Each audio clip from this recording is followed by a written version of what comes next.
Welcome to the second of our workshops on the one biggest idea in all of education. I'm your host, Brandon Hendrickson. I'm terrible at starting things. Let us just, why not? Okay. The riddle of the day is nothing more or less than the following. How can we make early education amazing? So I'm going to just say a few things. When we say early education today, we are specifically talking about ages like 2, 3, 4, 5, 6, 7, into age 8. That's about the level that we're talking about. So we're talking about early elementary school, sometimes called primary school, but also kindergarten. Also, if you are in a country that does kindergarten, also preschool, also some things that frankly are usually before preschool.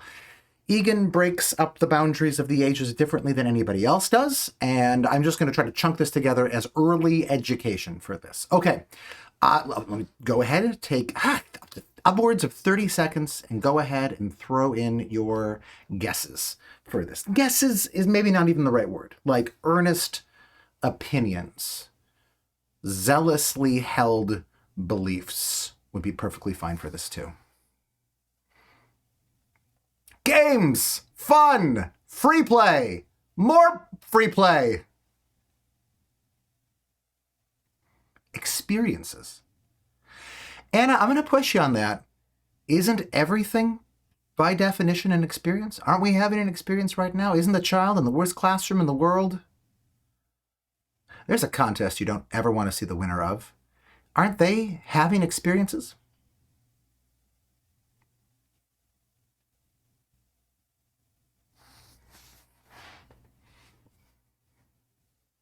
Follow the child's interest, focusing on play and exploration. Note the repetition of those amongst us, but also showing them things outside their realm of possibility, not underestimating their intelligence.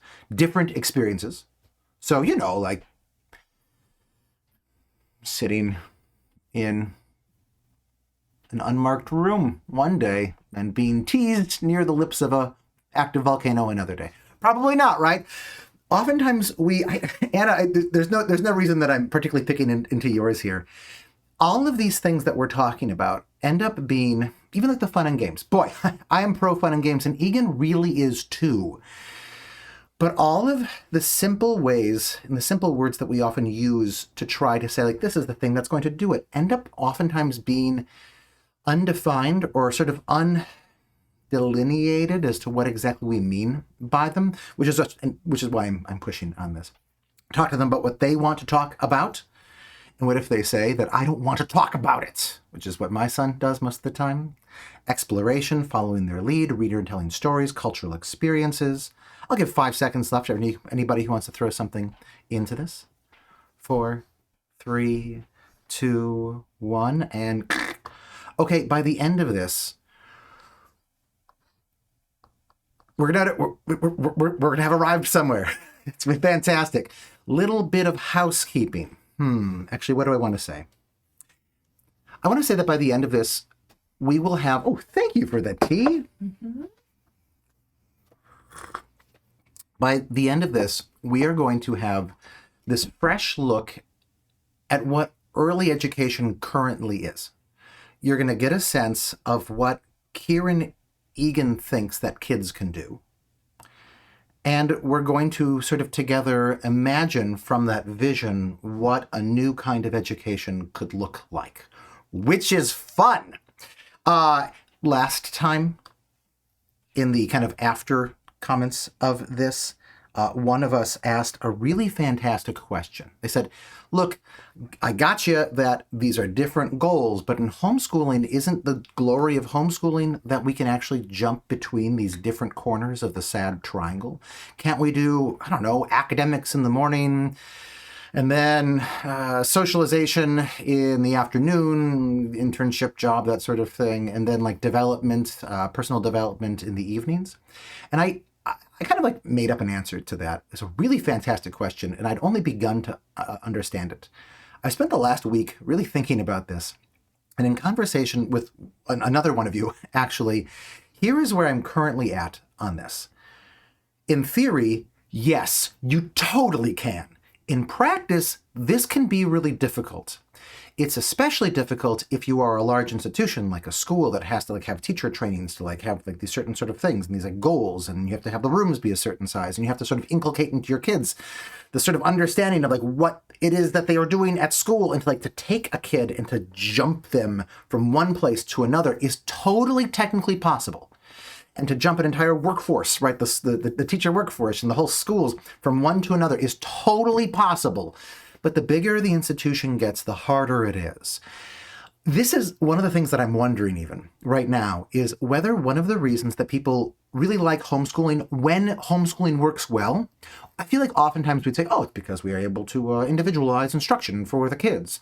And I think that's almost certainly going to be the large part of it. But I wonder if actually an underappreciated secondary aspect of why homeschooling so often works is specifically because you can jump between these corners. Okay, so that has been really cool for me. I've really loved that. Alessandro, thank you especially for helping me think this through.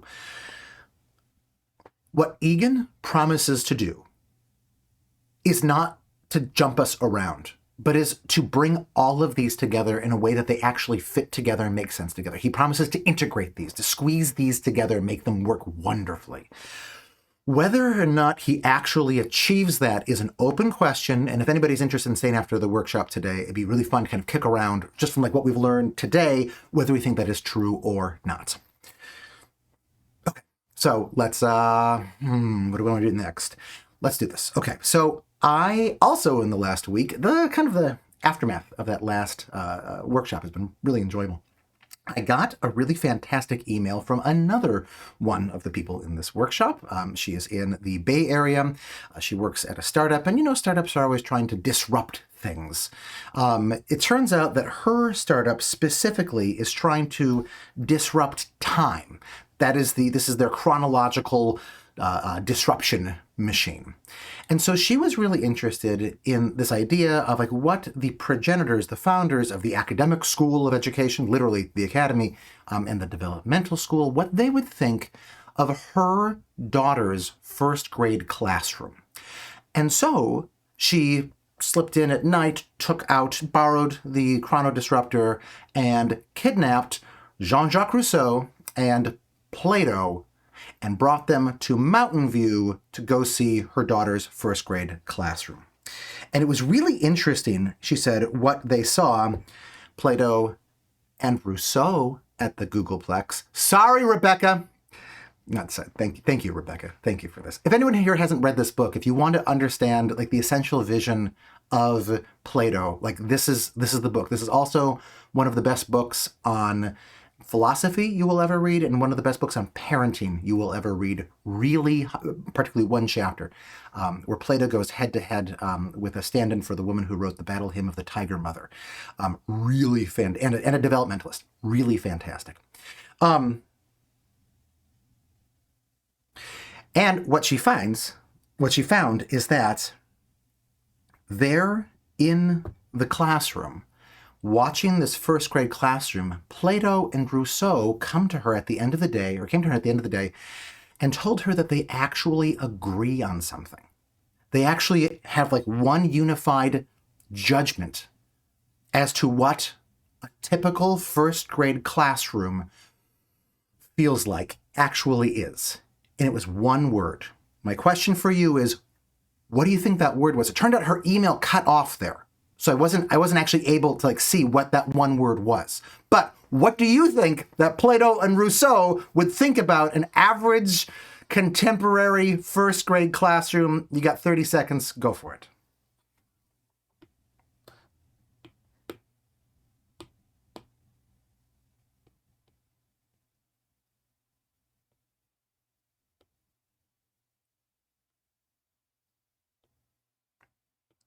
Jean-Jacques Rousseau is somehow standing like through the chairs here. Possibly chrono disruption gives you special ghostly powers.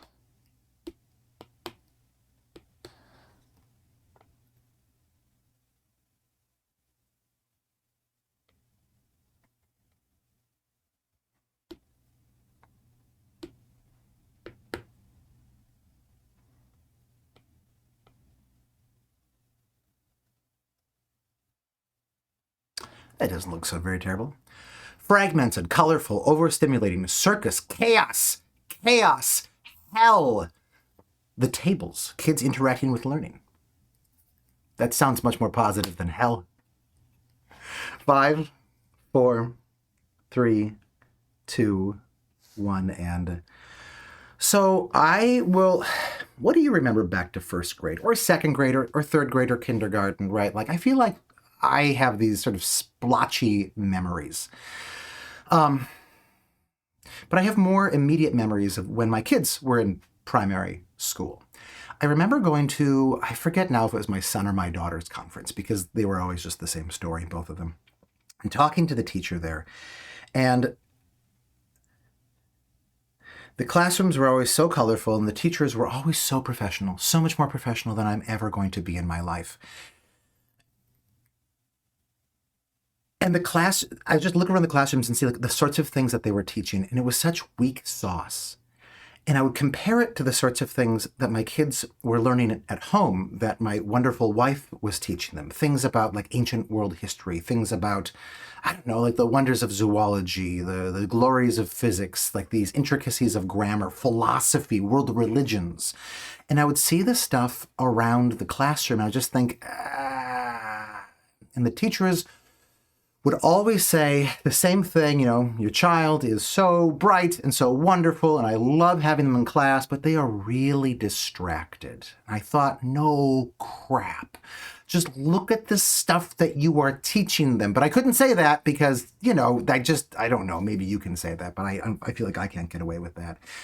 Do you feel, to what extent do you feel like this is true of your memories of your own education or your own children's memories of education? It just was like, this feels like a weak sauce. It feels like there are so many exciting things that they could be learning about, but they're just not. I'm going to throw up a poll. You have 10 seconds. And that, yes, I totally agree with that.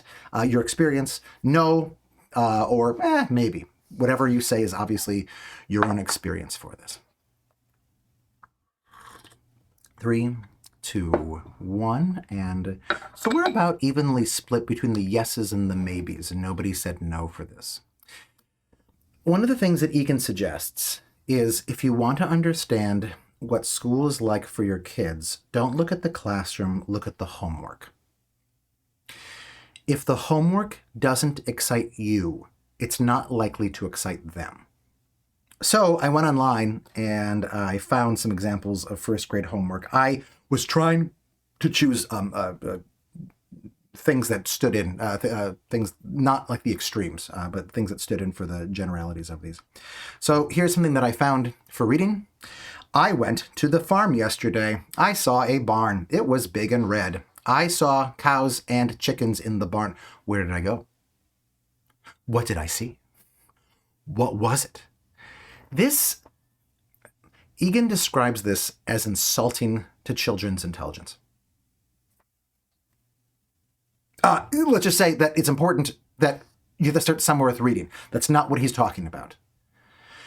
But of all the exciting things in the world that they could be learning about and could be integrated with their reading, this is the sort of thing that they're spending most of their time on. Perhaps you say right now, yeah, but that's not what they spend most of their time on. That's just an artifact of like this one weird reading thing that they're doing. Like really, like in the most of their time, they're learning about these amazing things. And they're so excited. Maybe. Here is something that is indicative. That's the word indicative that I found for science. Write the names in the correct place.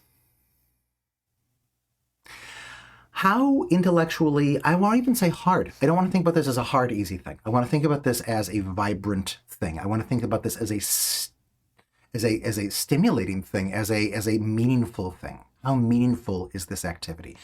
Got one for math. I have the least problem of all of these with the math one because you have to practice this, and Egan is very much not saying that you do not have to practice your addition and your times tables and things like that, right? He's no revolutionary when it comes to things of that nature. These basic skills do take a bunch of hard work. But along with that hard work, there should be a sense of the excitement, some sort of sense of meaning with the whole thing. And if it's just this, if the arithmetic that you learn is just a bunch of stuff like this, got one for science. Oh, sorry, another one for science, because I like the science things. my pet's book. Maybe it's true that at most schools, kids are doing things that are so much more interesting than this. I will tell you that it was not the experience that I had when my kids were in our local excellently rated public school. I will say that when I was a classroom teacher, we did things that were much more interesting than this, but that wasn't the norm for a lot of the classrooms that I saw. Social studies. If you're not an American, you will have no idea what this is. If you are an American, you will understand that this is the thing that makes us all Americans. Is that once a year we make a hand turkey. And I don't know, right? This is the sort of art stuff that we do. And you're like, there's this whole wonderful world of art out there. What was the word? What do you think the word was that Plato, and at the very least that Egan thinks, that Plato and Jean-Jacques Rousseau would both agree with? One word to describe classrooms, the kind that we currently have. I'll give it a hint. This is the beginning of one of my very favorite quotes by Egan. You'll be seeing more of it later. Much of the time, I and everyone I knew was bored with schooling, had difficulty relating what was happening in class with human life and its enhancement. Yeah, a lot of people I'm seeing boring, and I'm seeing synonyms of boring and insulting. Yeah, I think the word is something like this. Now, the interesting thing here, well, hold on.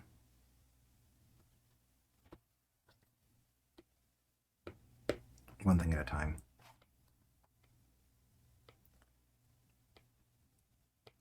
Is that Egan thinks they would both think that it's boring. I sent an email back to the mom who had engineered this social experiment. And she never responded with saying like what the actual end word was. So history has lost this now. But what she did add was that when she visited them at the end of the day to come pick them up, they were so bored in the classroom that they were behind the teacher's desk. They were going to get one of her textbooks in educational theory because they needed something interesting to do. And she told me in this follow-up email that she saw them looking through it and they were shaking their heads and they were saying, and I'm not making this up, it's all our fault. What did that mean? Why did both of them think that this boredom that they hated was their fault? You have 30 seconds.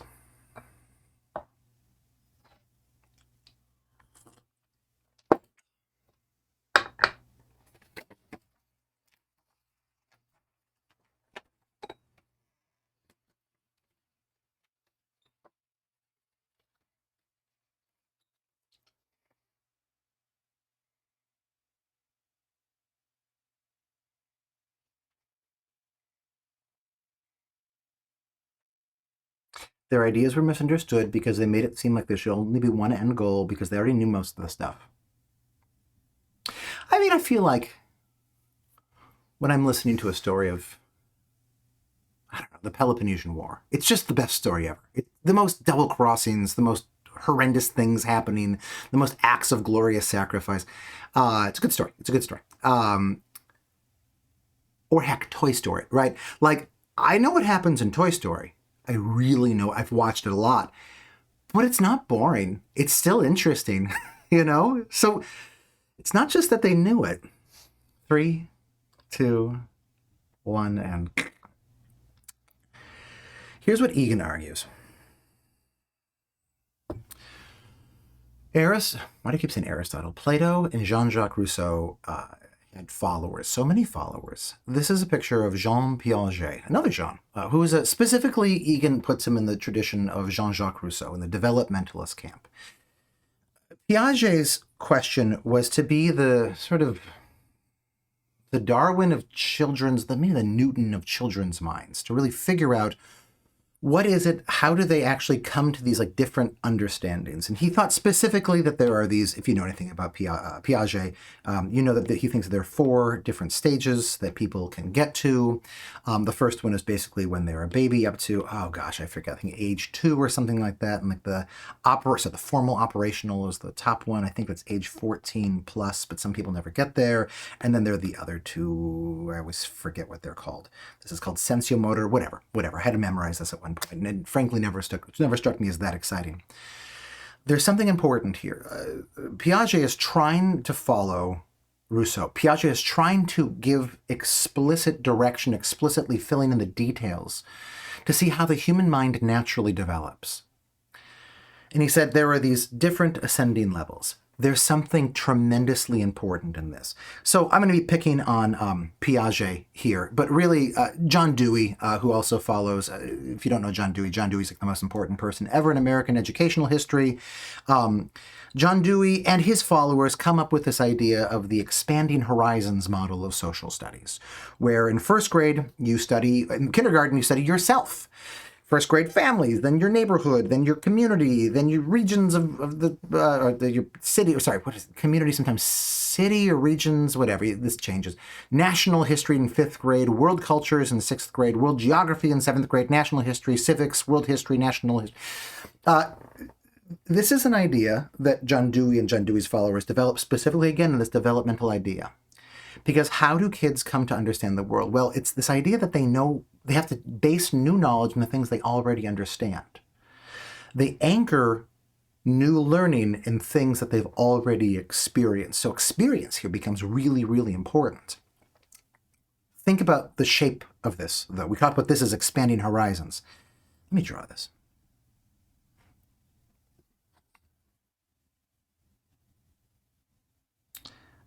At the top of this, I'm going to write down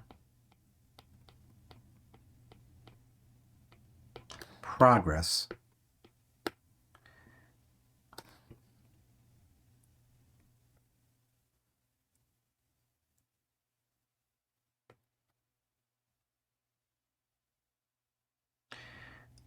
The basic idea that all of these, especially developmentalists, but also in another way, Plato, see education as a movement up. So here you have the kid, and here you have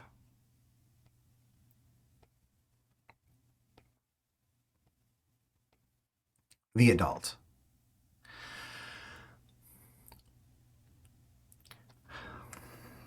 I'm bringing a bunch of things together here. I'm going to pause. I'm going to come back to this. I want to give you the Mad Libs to guess the answer to the whole riddle of this. How can we make early education amazing? Here's what I got. Right now it's mostly blank because it sees kids as blank blanks. That second set is the important thing here. But if we rebuild it on kids' blanks, we can start them on a real blank. 30 seconds, anything you want to guess for this.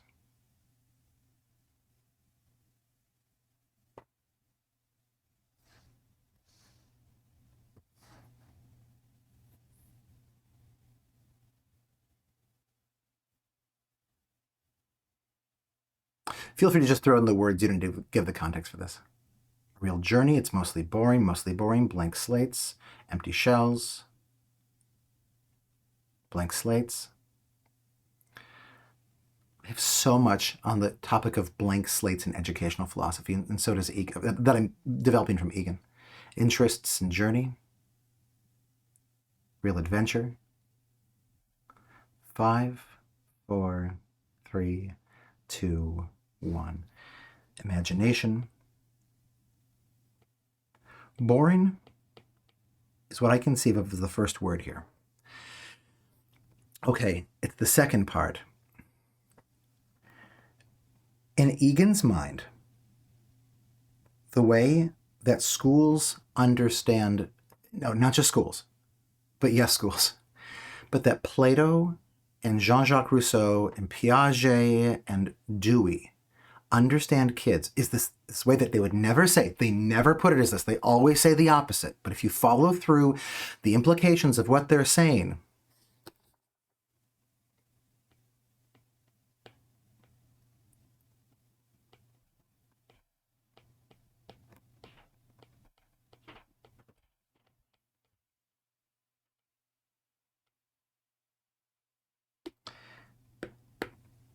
is that they treat kids as small, stupid adults.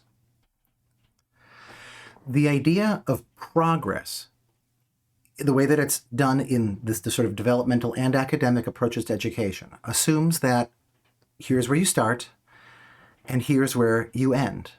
And any differences between those are differences that are bad when speaking about the kids. They're absences, they're deficits that the kids lack that we want to give them. They're things that the kids are not able to do that we want to help them be able to do. The specific idea of progress that we get from both the Platonists and the developmentalists ends up being this way that treats kids as idiots. The answer that I think Egan would put into this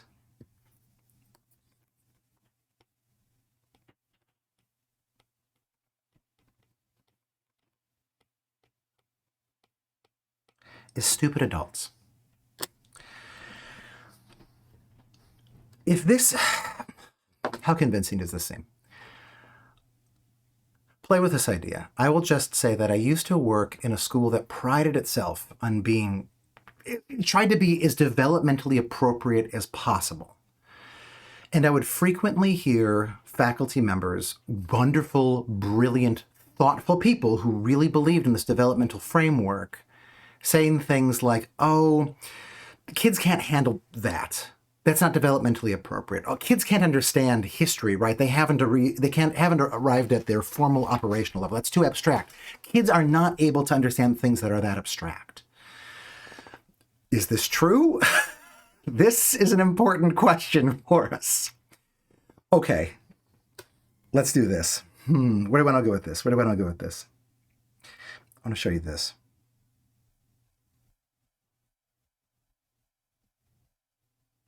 No, I want to ask a totally different question, actually. What is it that kids are really good at? What are some things that kids are like too good at? 30 seconds. Go for it. It can be related to schooling and education or totally unrelated to schooling and education. We've talked about ways, kind of like logic, right? Kids are not as logical as adults are. Kids are not as knowledgeable as adults are. Kids are not as whatever, right? But what are some things that kids are equally good or maybe even better at?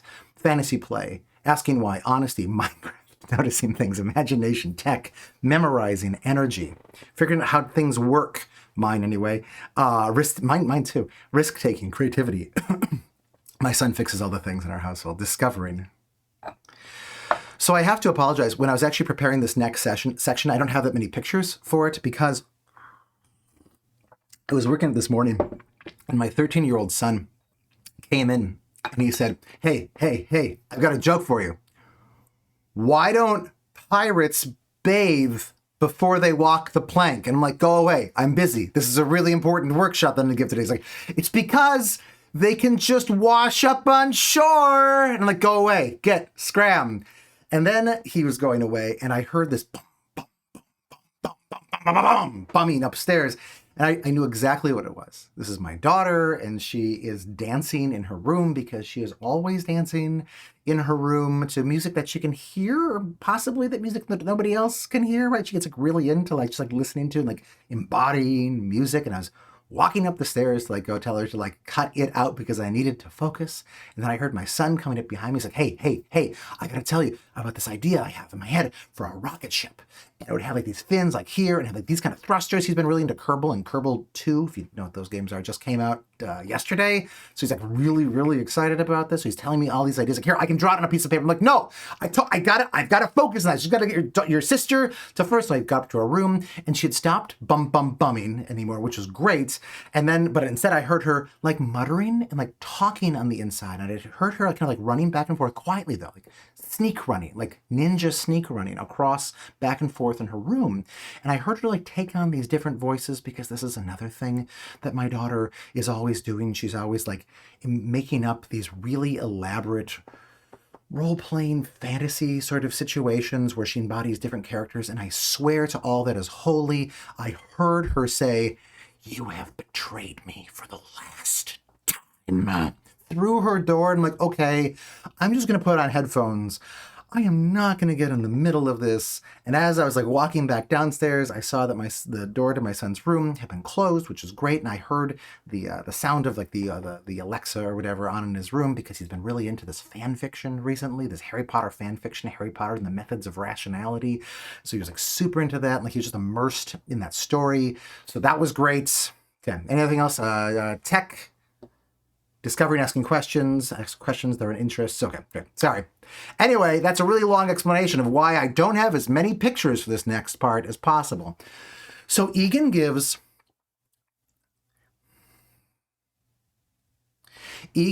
a really strong answer to this question of what are some of these things that kids can do all too well. I'm going to give you a hint for what his answers are for this. I want this. Oh. With apologies to Liam Neeson, Egan is basically saying that all kids have a particular set of skills. I messed up that quote. I messed up the quote. This is why you always write down the quotes. Sorry. Please forgive me. Go like this. The top of this, I'm going to write down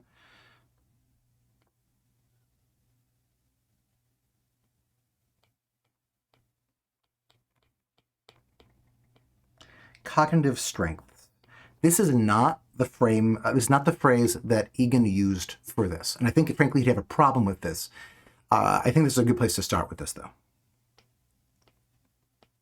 One of the difficulties of making sense of Egan is that the ideas that he has, they don't fit into categories that we tend to use. So he has to invent his own categories. And part of the difficulty, I think, in people understanding him is just they get lost in like exactly what these categories mean. And he has to write a lot about what these categories are. So I want to get this, I don't know, 70%, 80%, maybe right now as a first draft for this. And we will be explaining this and going more into depth and showing why this phrase is not exactly right as we go on in this. Okay, cognitive strengths. Let me give 8 for this. First one starts with J-O and goes on. The second one goes for R-H. Next one, 2 words, M-E and I-M. Next one, R-O and P-L. Next one, R-E.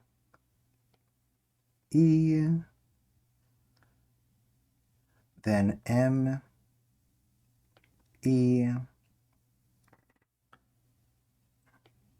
S-T and E-M, 2 words, B-I. Okay, so a lot of the guesses that were taken for this already are things that work very much in some of them were academic, like the memorizing, and some of them were developmental, curiosity, and things like that. Egan would not necessarily disagree with any of those. But he gives a different list. It's never a complete list. He seems to never give the same list twice. He breaks them up in different ways, and frankly, I'm breaking these up in some ways that he didn't break them up. But I think they're my attempt to be the clearest about what he is writing about. Go ahead, try to guess what some of these are, and then we're just going to whip through them. Wouldn't be nice if I turned the chat on.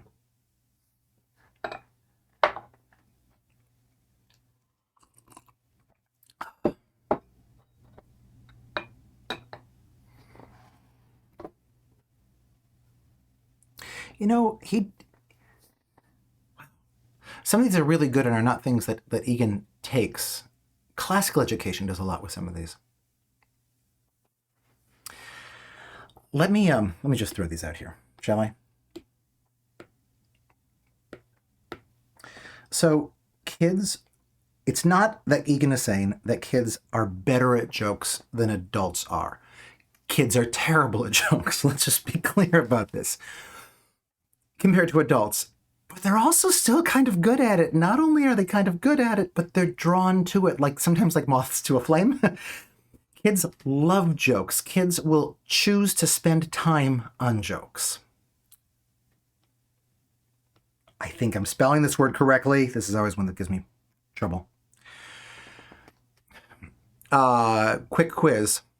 Complete this phrase. Bum, bum, bum, bum. Bum, bum, bum. You said bum. That is the correct answer. It's amazing how rhythm and harmony and melody, these take over our minds, right? Like there are gum ads from the early 90s that I still cannot get out of my head, though I have very dearly tried. My baloney has a first name, it's OSCAR, right? Like these things that just like take over. These are things that kids are, you know, I'm not going to say that they're as good as like a classically trained musician, but like they're good at them. This is a strength for them. They can make sense of the world in terms of these things. Next one is, what is this next one? In college, I would never be able to remember what all of my classes were at any given time, which was problematic one day. And I could never remember like what any collection of these tools are at the same time. It's just something my brain has a problem with, even though I think about these all of the stinking time. Okay, so he doesn't mean by this just images, like photographs. He means by this, okay, so here's a really fun thing. Your brain, your eyes are always literally splaying an image of everything that you're looking at into the back of your brain, upside down in your occipital lobe. When you look at the letter X, right now, there is literally an X being drawn in the neurons in the back of your brain. True fact, but Brainscapes is good if you doubt this or want to understand more about this. But it's not just images. But it's not just when you look at something. If you close your eyes right now and you imagine an X, there is also an X being drawn in neurons in the back of your head. If you close your eyes and you imagine Darth Vader, there is some picture, some clunky, crude picture of Darth Vader being drawn in the back of your head. This is bizarre.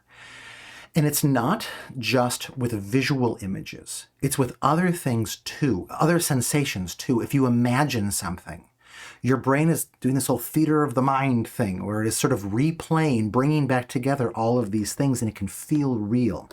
Fun thing for this. I'm going to quote Egan on this just because I like what he wrote. What would it be like? What would it be like to slither and push through the soil, hesitantly exploring in one direction and then another, looking for easier passages, contracting and expanding your sequence of muscles segment by segment, sensing moisture, sensing scents, sensing grubs? The amazing thing about these mental images is that you can connote them, you can call them up just with simple words, and suddenly you are there. Next one is role playing, which is kind of like mental images, except it really seems like we have, kids especially, have this desperate desire to take on and pretend to become other people, sometimes other than human people, right? Animals, things of that nature.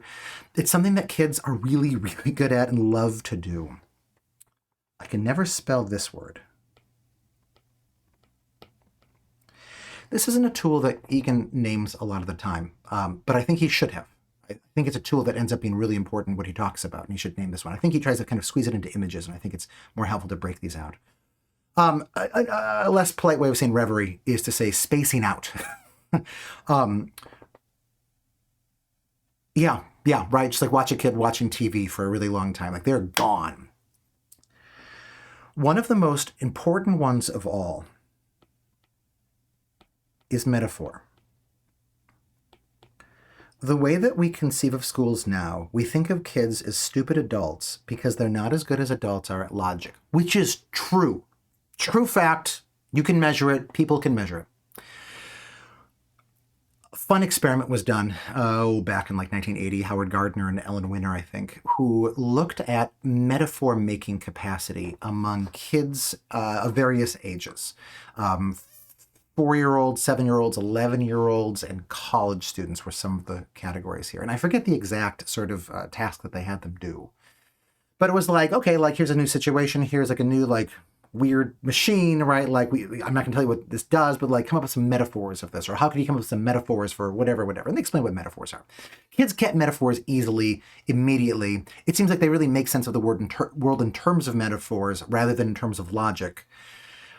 Which of those groups do you think, would you guess, was the best at coming up with new metaphors? Specifically when their answers were counted, so in sheer quantity, but also when they were judged by a set of judges who did not know which level of kids was saying that. Do you think that the best would have been the 4-year-olds, the 7-year-olds, the 11-year-olds, or the college undergraduates? Who is the best at metaphor?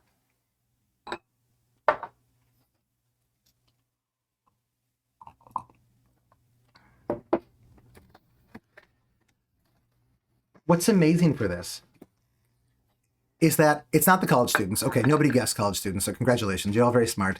It wasn't the 11-year-olds or the 7-year-olds. It was literally the 4-year-olds. The 4-year-olds were literally better at this than everybody else was. Kids varied in ability with this. Some of the 4-year-olds were like geniuses at this. This seems to be one of these, dare I say the word, superpowers that we are not using in helping kids learn about things. I like metaphors. And then the last two, stories. Enough said, right? Like my daughter, she spends all day reading stories or inventing stories. I'm not saying that the stories are good.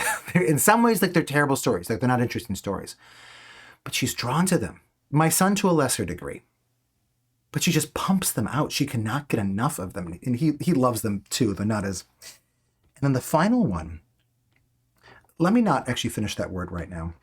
Let me instead say that one of my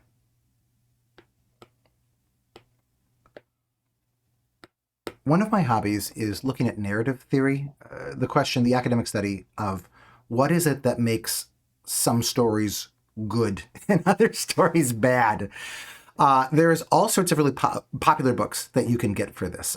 Blake Masters, his book Save the Cat, is this idea of like the structure of great stories applied to screenwriting. Who is it? Sean Coyne, his book The Story Grid is the same thing applied to novel writing. Donald Miller, his book Story Brand. It's not the name of the book. But he has this method called the Story Brand, which is really useful for marketing. Matthew Dix has one called Story Worthy that is how to apply this basic idea of like the structure of a story to personal anecdotes. But like the Bible of all of these is Robert McKee's book Story, which he does for screenwriting, but like everybody just steals from this because it's so flipping powerful. And at the center of what he says makes every good story work is what he terms a story value. Love, hate, generosity, and stinginess. Think about Toy Story, right? Belonging and being abandoned. Think about Jurassic Park. I mean, life and death, but also about loving children versus not loving children, right? That's sort of the inner story of Jurassic Park. Jaws, I guess, is actually kind of a similar sort of thing. The external story is being eaten by a shark or not being eaten by a shark, salvation or damnation in that sort of situation. But also of being true to your family and protecting your family, because if you remember, the sheriff moves to town, or not being helpful to your family. Good versus evil. I think I said generosity versus stinginess. There's like thousands of these. Cowardice versus courage, loyalty and betrayal, wisdom versus stupidity, freedom versus slavery, strength versus weakness, excitement versus boredom, truth versus lies, right? So many of these things, these binaries, they take us and they grab us. And if anything is put in terms of these binaries, we will pay attention. We can learn with these things. These things seem to be built into the structure of how, I don't even want to say the human brain, because I think it's the vertebrate brain. We could talk more about that if anyone wants to ask questions about that afterwards. But these are the things that grab people's minds and don't allow us to look away. Emotional binaries. And note that what all of these things have in common is that they take information and they connect it with emotion. Emotion hits the meaning button in us. It makes us care. Two things. One, this is a good quote.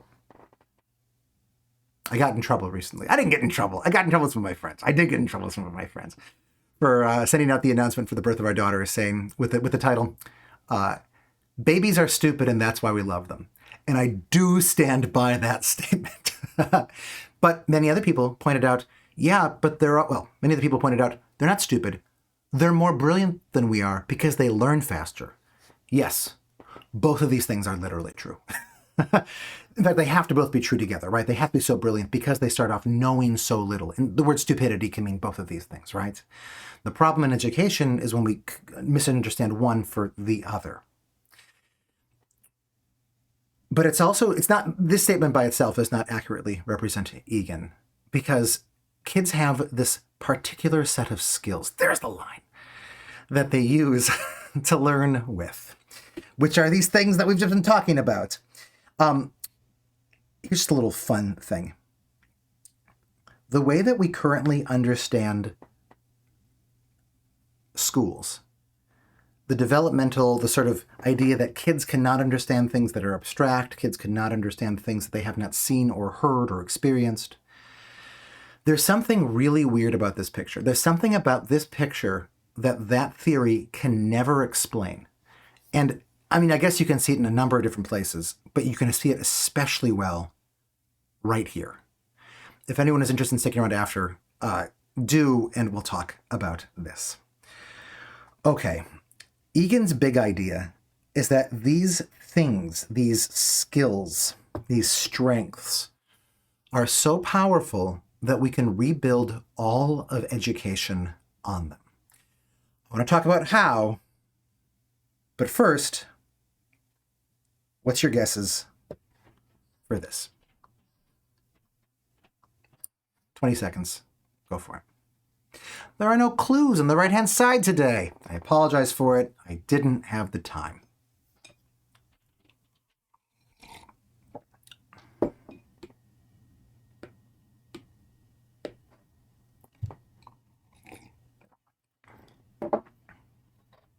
Five, 4, 3, 2, 1.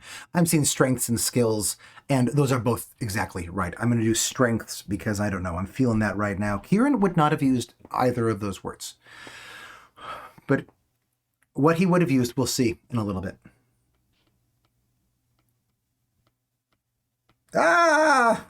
Spacing is not one of my strengths.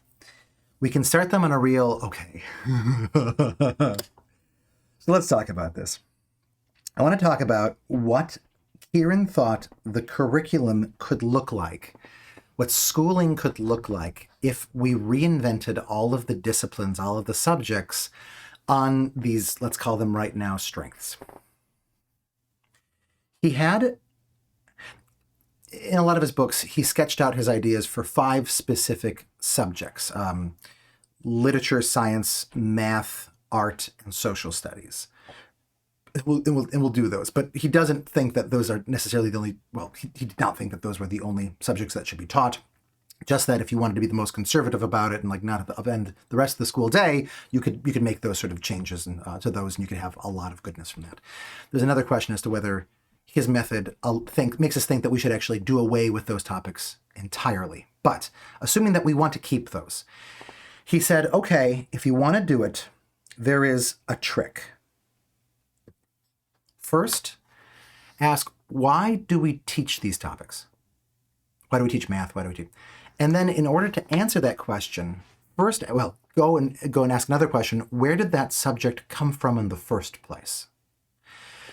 And then when you use the second answer to give you the first answer, you can say, how can we build on the strengths that kids of this age actually have to reinvent this topic? I'm going to run through these fast, but I love these so much. In the future, I'd be interested in doing workshops on any one of these and doing just an entire hour for those at the primary level. So if anyone is interested in that, please reach out. And, if everyone is interested in the math one, if everyone's interested in the literature one, right? Like I'll try to do those first. Okay, so, if you are wondering right now, why are we asking where does it come from? I'm cheating. I'm sort of referencing something that I don't want to talk about until the final workshop. It's this idea that Egan has that is based off of this picture that we showed at the very end of the last workshop, which is the most widely mocked idea in all of biology. We're not going to talk about that yet, so I can't explain why he asks that question, but just know that there's something important going on there. Okay, so literature. How can we reinvent literature? So,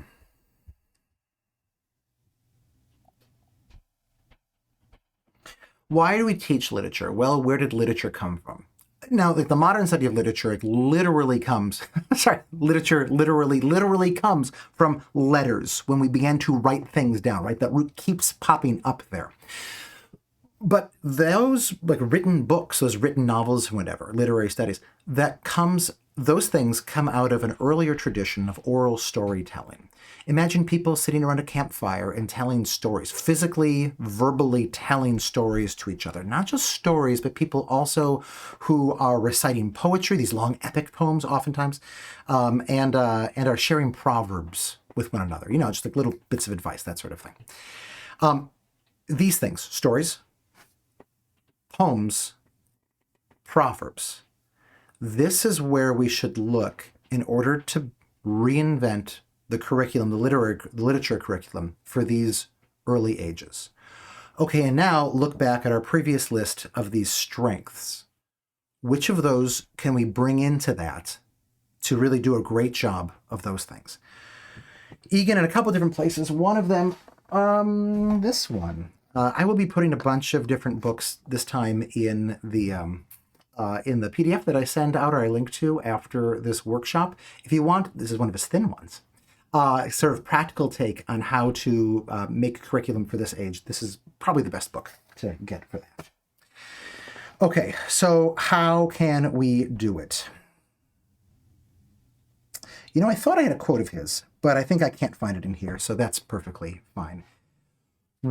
He talked about stories. He talked about saying, okay, let's start with myth. Let's start with folk tales. Let's do these folk tales and myths from as many cultures as we possibly can around the world, because these tend to be very simple stories that are based in binaries, that are about the doings of human beings, and kids can understand them perfectly, and kids can fall in love with them. He thought there's a special place in sort of the literary canon that we should teach to young kids for stories from two particular places, the Bible and the Odyssey and Iliad, the works of Homer. Because these stories end up reverberating and getting referenced at so many places and being so important for world history, both sets of those. He said, if you are sort of feeling itchy and weird about doing Bible stories because they are also the province of religion, this is okay. Then he would suggest lean more into doing the Iliad and the Odyssey. But he also is really big on the stories from West Africa, like the myths and folklore of West Africa, of Norse mythology, of Greek mythology, of Native American mythology, of Chinese, of Indian mythology. I would add Arabic into, actually, no, he's one of the people who taught me about the glories of Arabic mythology, sort of pre-Islamic Arabic mythology. It's very bloody. It's incredibly bloody. Do as much of this as you can, because they're wonderful and they're terrible and they're so interesting and they work in these binaries. And of course, they're stories, right? They take kids over and kids love them. With poems, he has this great quote: "We should find and encourage saying and singing and shouting aloud verse with strong narrative forms, thumping rhymes and rhythms, the most vivid images, fun with metaphors, and a rollicking story," right? It's not that we should be like teaching kids T.S. Eliot, unless it's his Cats poems, which are pretty darn good. But we should be doing a lot of Mother Goose. We should be doing a lot of Jack Perletsky. We should be doing a lot of Shel Silverstein, things like that. And we should be doing a lot of Proverbs, too. All of these things, the stories, the proverbs, the poems, we shouldn't just be having kids hear, but having kids tell. Because we want kids to learn these things by heart. We want them to learn them by heart because this knowledge, if you can just look it up, it's just information. It's just dead information in a book or on a computer somewhere. In order for this information to actually become knowledge and have the ability to transform how kids think and see and operate in the world, it has to actually be in their head. They have to be able to just ruminate about it when they're bored. It has to just kind of pop into their head when they are not thinking about it so they can use it and so they can add to themselves with this. This is part of his sort of developmental idea. And then it's not just that we want them to learn these things and become, reciters, these parrots, these Paul parrots, someone has said in the classical tradition of these things, but we want them to play with them. We want them to make them their own. We want them to change out the characters in the story. One of the things that I've helped do in the past is create a curriculum where you take characters from one story and you swap them into another story and think about, how would this character, how would Aristotle behave in this sort of situation? Or how would Buddha behave in this sort of situation in this story, or whatever.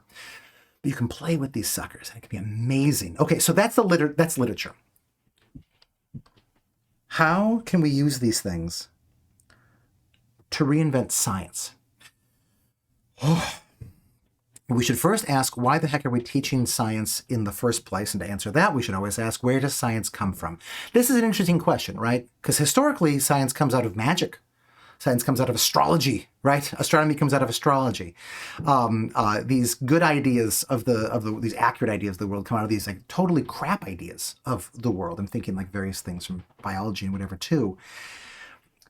Egan is not saying that we should teach them the crap science before we teach them the real science. He's not saying that at all, and he's always at pains to say that. But where do people get any of these ideas of science? What Egan argues is that it comes from people being absorbed in the natural world. Aristotle writes his book on biology, on zoology, when he is, I think it's when he's exiled or when he's away from his home in Athens and he's by a lagoon. And he just spends all this time staring at the lagoon and like looking at the lagoon and being in the lagoon. This idea of just being absorbed in nature, having this reverie, being sort of spaced out, becoming a part of nature, communing with the natural world around you. This sounds very woo, and so I don't like to lead with this. But Egan thinks that this is the root of science, and this is the thing that we need to help kids do. Because then, when they're really in it and they're so thick with it, then they'll try to make sense of it naturally. And you're thinking, but isn't this the same thing as we do in every elementary science class where we say the child is observer and you should go outside and you should look at a sunflower or a spider web or something like that. And you should take out your notebook and you should draw a picture of it and you should note your observations to your partner and you should, write some questions and have a hypothesis and crap like that. No, Egan is at pains to say that this is the opposite of what he is trying to get kids to do. That is this way of being detached. That is this way of trying to jump up to where current science is. Look to the roots. Look at what science was before it was science. It was a reverie. It was absorption with the natural world. So how can we then actually do this? He has a whole bunch of recommendations. And I will not say what all of his recommendations are for any subject. He has, in some of these situations, he actually developed entire books on these. And people who were in his work group continue to write and expand and explore the space that he has opened up with this. I'll be giving some recommendations in the PDF that I send out. One of the big things that he suggests, though, is to adopt a thing. Have your kid, your kids, take some piece of the natural world and spend time with it every day for a period of time, and then do that repeatedly. Like a tree or like an animal or a flower or a type of weather. It's harder to do that with because they can go away, right? But if you can pull that off, or a place, a stream, a brook, or something like that. Spend a lot of time with it, commune with it. And then watch as the questions and the observations just start popping up. I remember as a kid, I would climb this one maple tree every few days, like throughout my entire childhood. I hated going outside. When my parents wanted to punish me, they'd make me go outside. But I loved going up in this tree. I'd read books up there. And to this day, I know the texture of this tree. I know the color of both sides of the leaves. I know the waxy feeling of the leaves. I know the smell of the tree. I know the heat, the specific heat of the tree. It was cold. It always surprised me. I think if you blindfolded me and shrunk me down a few feet, I could probably climb that tree if my parents hadn't had to snip some of the 9 branches of it off. I knew and I know that tree. And now when I make sense of trees, I'm making sense of that tree in my head. Do you have a tree? Was that a thing that you did as a kid? Do you have a piece of the natural world that you... Okay, so this is one of his major ideas for science. Okay, let's talk math. So I've got to warn you, this is where Egan becomes his most mad scientist. His unique contributions to the idea of how we should teach math are the most just wild and bizarre of all of his ideas. I hasten to say that he also emphasizes that kids should learn their times tables. Now, he thinks that his methods can help kids learn their timetables and care about it and love it and do it more quickly and really secure that knowledge. And I think he's right. I'll be giving some resources in the PDF for groups that I see doing a really good job of this now. But remember, where did math come from? He suggests that modern math comes from 2 different places. One is counting in kind of our system of numbers. Okay, so that's one thing. Great, whatever that means. And 2, it comes from logic, which is not math at all. Logic is a precursor to math. The rules for how you deal with things. Okay, how do you work on logic? Egan's suggestion is to tell jokes. To tell a joke well, you have to understand the logic of the joke. Sometimes you'll hear kids tell jokes and it's obvious like they've heard the joke, but they don't actually understand the joke, so they'll totally mess up the punchline, but they think that they're telling it right.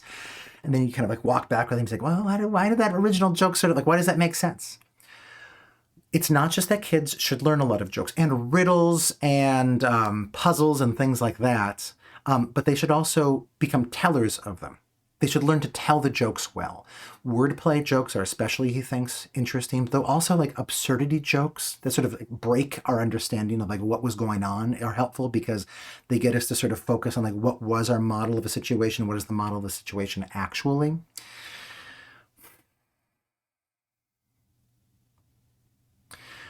He thinks that becoming educated requires becoming funny. I will say no more about this now, but just remember that because when we get to workshop 5, humor is going to explode and take this huge role.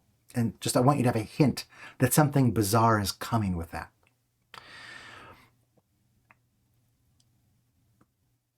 This is, by the way, why we do our reading comics class. We usually work with Calvin and Hobbes, though we also might work with The Far Side and some other comics in the future, where we go through really funny comics and say, like, wait, what the heck is actually happening here? What is funny about this? Because, among other things, it's a way of exercising logic to the highest degree and having debates over, like, wait, I think this is why it's funny, and I think this is why it's funny. It's always important, he emphasizes, we should all know, that we don't ruin the joke by over-explaining it. But if you want to be good at math, get funny. The other thing that he suggests to work on is to understand number sense. So when we're talking about just like learning to count, right? There's a certain beat to how our numbers work that we've actually made rhymes about, right? 1, 2, buckle my shoe. 3, 4, shut the door. 5, 6, pick up sticks. 7, 8, lay them straight. 9, 10, do it again. Big fat hen, possibly. Do you know what actually goes on further? In doing the research for this, I found out that the original rhyme goes up to 20 at least for this. So, you know, like just doing some of these like basic counting things, like working rhythm and rhyme and poetry into these.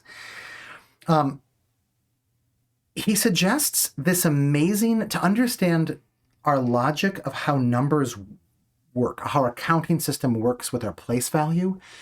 He invents what is one of my favorite pieces of anything that he's ever written, But in the interest of time, I'll just hold that back until the end for anybody who wants to stick around and hear that, because it's so good.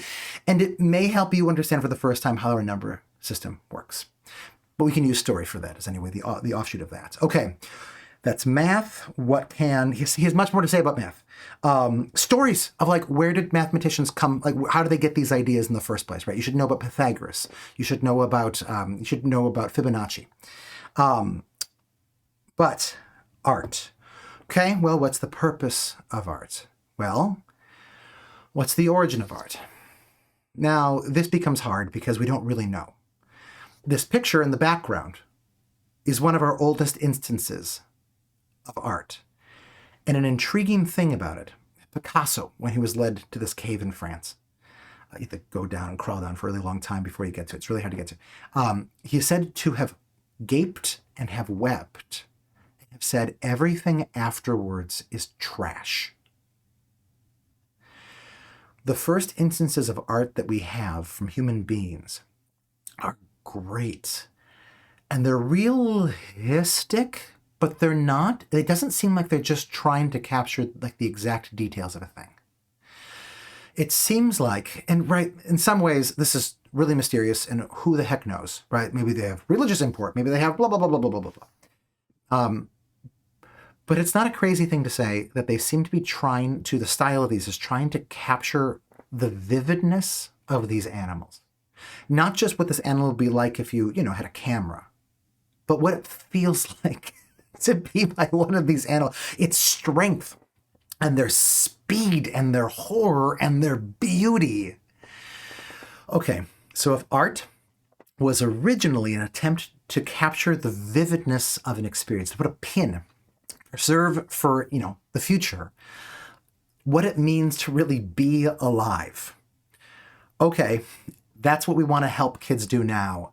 How can we use all of those cognitive strengths to help kids do that? Well, Egan suggests, he has a good line on this. The arts help us to hear and see afresh, to force our perceptions and sensations to experience again the immediacy and vividness of the world. Isn't that great? So the goal that we want to help them to do is to do that, is to be able to do that for their own lives, to be able to represent something that they're actually experiencing. What's interesting is where we start. He suggests that we don't start by, like saying, okay, now start playing the piano.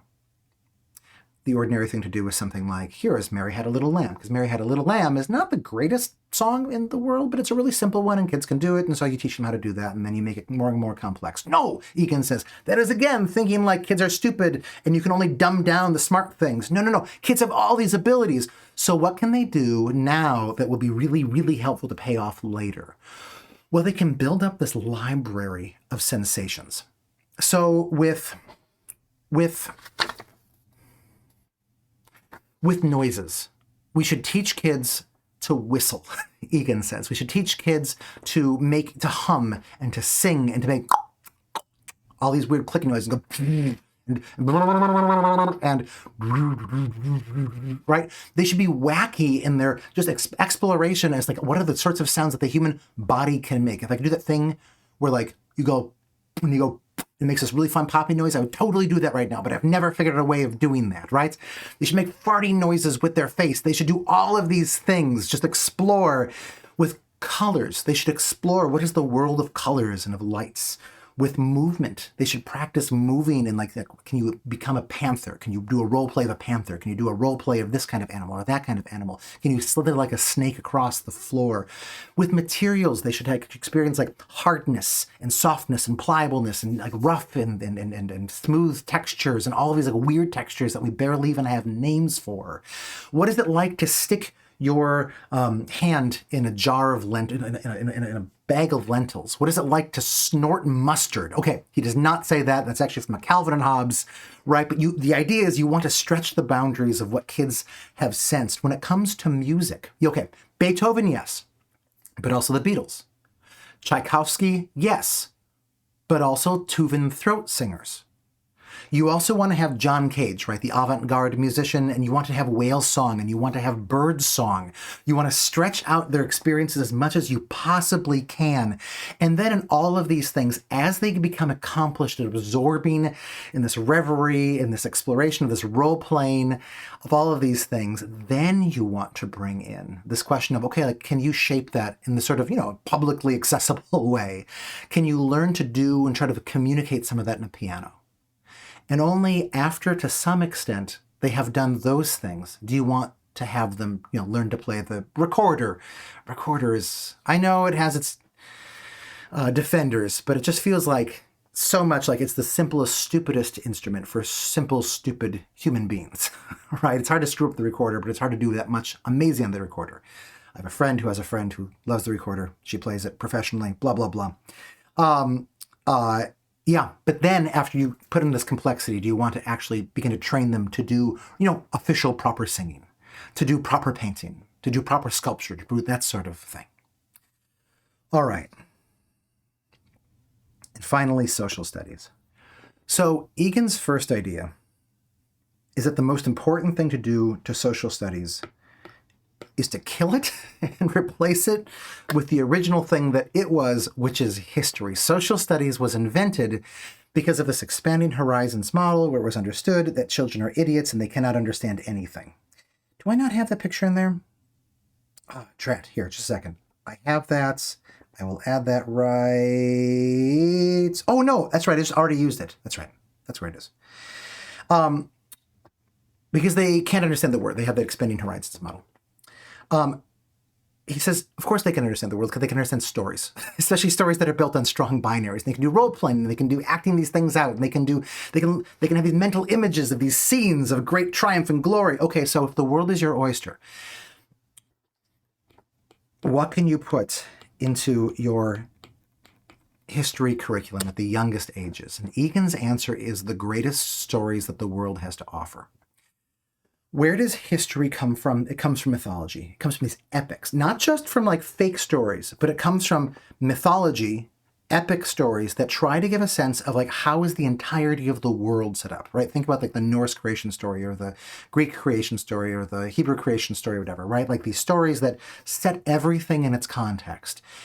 Kids can understand this. This is not too hard for kids. So you start with the story of the Big Bang. You start by giving a sense of the entirety of the past. And then what you put in are the greatest stories that you possibly can. Now, he has an idea, in his writings, he always talked about an idea where year one, you do the whole story of the world, and you pick a specific binary to go on with that. He suggested, but I don't think he was a stickler on this, stories of freedom against oppression. Boy, do kids know oppression, right? To be a child is to be oppressed. Unless your parents have a very interesting child-rearing methodology. Kids understand that crap. And so, well, what can you put in with that? He suggests you can talk about slavery in the ancient world. Sorry, not talk about, as if we're talking about this theoretical thing. You can tell stories of slavery in the ancient world. You can talk about the building of the pyramids. Oppression, freedom, right? You can talk about the revolt of Spartacus.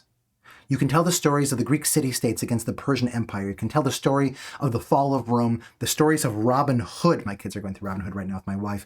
Jews in medieval Europe. You can talk about, I keep saying that phrase, talk about. I don't like that. Tell the stories of the expansion of European empires, conquering other empires, even ones that then achieved their freedom at home, going on to conquer countries abroad. You can tell the stories of African independence movements. You can tell the story of Gandhi. There's so much that you can tell. You can paint this epic story of the world, of so many pieces of the world inside of every kid's mind.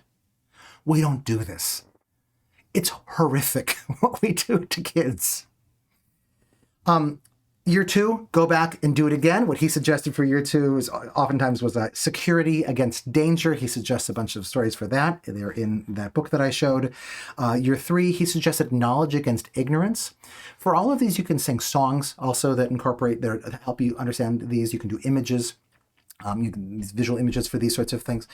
You also can, in knowledge against ignorance, do a heck of a lot of math and science, because you can talk about like how we figured out flight, right, from Icarus, and Daedalus falling and flying with the waxen wings, all the way up to the space program. You can talk about the division of time from sundials all the way to atomic clocks. You could tell so many stories with that.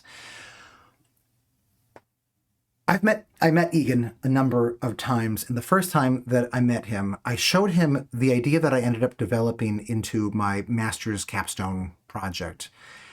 And I have to say, I showed him other things that day, and he was not excited about them, but I showed him this, and he was excited. So I want to show you this. This is my idea. Let me hide myself here. That every 4 years, first grade through fourth grade, fifth through eighth, ninth through 12th, you tell the story of the world. You don't make it just based on one specific binary. That seemed too limiting. But you use those binaries to tell all of these amazing stories. These are not like the official stories that I think that you should tell. These are just some examples of this sort of thing. And if you note that the stories at the top are different than the stories at the bottom, yeah, like look forward to that. We'll be talking about what's going on in those in coming weeks. Probably this is helpful to recognize that Egan is not just, do not identify Egan with the things that we are talking about today.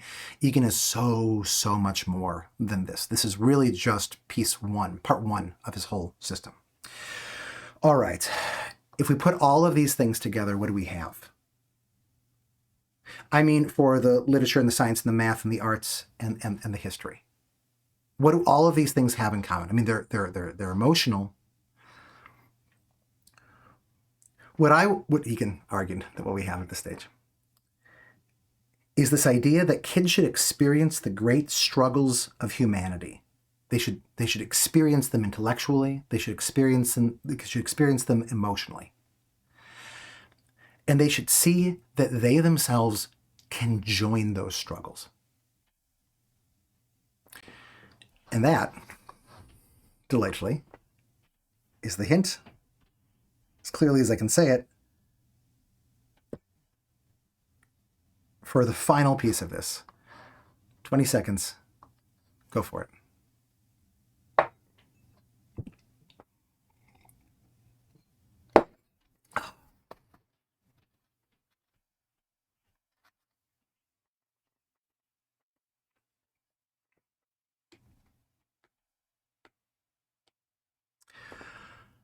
All of these are good answers.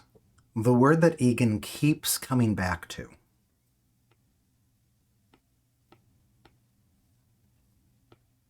is the word adventure. He says any system of education that does not understand that it is that education is a literal, becoming educated is a literal adventure for kids, full of actual risks. You can screw it up. You can become a bad person. You can get mired in ignorance. Full of real losses. As you go on and you understand new things, you lose necessarily to some extent, and potentially you can lose a lot of the insights that you had in an earlier stage. You can have ecstatic joys. You can gain so much, but what you will be by the end is changed. The act of becoming educated, the journey of becoming educated, is a true adventure. That's what I got for you. Thanks for staying late for this. I will stick around for a few minutes. I will do the story of the math and the place value because I love it. And then I'll take questions. We can also talk about what Egan would have said about Montessori education, Waldorf education, classical education, some other forms of education also, because he some positive, some negative. I feel like we can actually sort of triangulate Egan better if you know any of those by talking about him in terms of this. If this is your spot to check out, thank you so very much for coming. All right, let me keep camera rolling for this while I talk about his just wonderful idea for how you can teach place value. So think right now about how did you learn place value? Here, go ahead and chat that in. How, do you have memories of learning place value? I mean, in the number 57. It's just 5-7. But if when you're very young and you look at 57, you think, oh, that means 12 because it's 5 and 7. But it's not 5 and 7. It's 5 times 10. plus 7. And if it's 357, it's 3 times 100 plus 5 times 10 plus 7. Sometimes you only really learn this when you get to the decimal places, right? Like 0.14, right? This is 1/10. This is 4 100ths, right? It's this weird thing. Place value. It did not come naturally. It took humans a really long time to figure it out. And there are other ways of doing numbers. Other civilizations had them. And frankly, they weren't as good as this. Although in some ways they're probably better. Okay, nobody's jumping in to say how they learned place value because that makes sense. It's a long time ago. Okay, so here's how. This is famously a thing that is hard for kids to learn. To the extent that today, you'll hear some people hear the word a billion and really not understand that it is as far away from a million as a million is from 1,000. Right? Like this in a lot of people's minds just seem like, oh yeah, they're big numbers, right? When I asked ChatGPT to do some high-level math, it got it off by 50 zeros or something like that. I asked it to add together 2 big numbers, and it said it did it, and it was totally wrong. And then it said this is actually more than all of the atoms in the universe, right? Which is a very weirdly human way of making that sort of math mistake. Okay, so here's a story that Egan, I think, came up with, or is borrowing from somebody else. Once upon a time, there was a king. Kings have crowns, so that's how you know that they're kings. And he was excited because he was going to go to war with the neighboring kingdom. And he thought that he was going to win because he felt confident that he probably had more soldiers, more troops than the neighboring king did. But then he realized that he had no idea if that was true or not, because it just seemed like he had a lot. And he didn't know how to count over 10. In fact, nobody in his kingdom knew how to count over 10. This was a problem. He had 5 advisors. He went to talk to each of them, and each of them gave him a perfectly stupid idea for what he should do. And he rejected all of them because he was not a fool. And then he talked to the final advisor. And the final advisor said, okay, here's what I think you should do. You should have one of the advisors stand right here, and they should have a cup. And they should have 1, 2, 3, 4, 5, 6, 7, 8, 9, 10 tiny stones. And they should have your soldiers slowly march past the advisor. And every time one new soldier walks past the advisor, he should take one of those stones and put it inside of his jar. So he'll have, I'll just draw like this. He'll have 1 of them in there, he'll have 2, he'll have 3, he'll have 4, he'll have 5, he'll have 6, he'll have 7, and he'll have 10 stones in there. Make the jar small, so they can basically fit the 10 stones. Anyway, he only has the 10 stones. And then the instruction that you give to him, and it has to be kind of simple because he's kind of stupid, is to nudge the advisor who's to his side, who is also holding a bowl and also has 10 stones. I have no idea if that's 10. It's 10. Let's just say it's 10. 10 stones next to him. And whenever this advisor shoves this advisor, then what this advisor does is takes one of those stones and puts it inside of his. Is this making sense so far? That's all this advisor needs to do. Well, one other thing. As soon as he shoves, nudges, whacks, whatever, the guy next to him, then he has to dump all of the stones inside of his bowl out, put them back on the ground, and start again. So you have a lot of these soldiers, and they're walking past, and they have no idea what's going on, but that's fine, because they're soldiers. They're just used to doing this. This is their job, is to do what they're told, and frankly, this is better than being mowed down by archers, so great. Everybody was winning in this situation for the moment. Now, as this one fills it up, empties it, shoves fills it up, empties it, shoves. This one slowly puts 1 in there, 2, 3, 4, 5, 6, 7, 8, 9, and 10. Okay, now what does he do when his is totally full? What he does is shoves the guy next to him. I'm doing an increasingly bad job of drawing these men. And he takes one of the rocks that's on the ground for him, and he puts one of them inside of there. Do you see what's happening now? Is this beginning to look familiar? If you know your place value. So there were 4 other, that's the right layer it is. There are 4 other advisors besides the clever one who's standing up here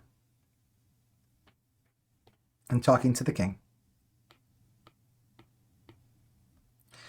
And at the end of the whole thing, wrong layer, at the end of the whole thing, you just look to see how many rocks are in these jars. Let's say that there are 1, 2, 3, 4, 5 in here. 1, 2, 3, 4 in here. 1, 2, 3, 4, 5, 6, 7 in here. And 2 in here.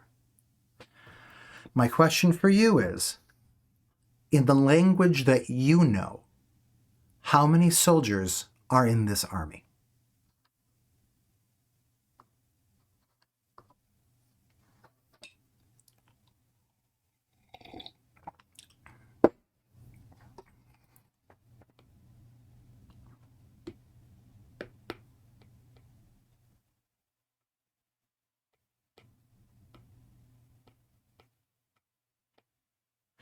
In our nomenclature, we put a comma right there to indicate that you say the word 1,000, right? 5,472, and that is the right answer for this. There's a really fantastic curriculum that explores this called Exploding Dots that if you don't know about it, you should know about it, because it takes this kind of idea. It does not do the story with it, but it takes the basic idea where if you put too many dots in there, they explode.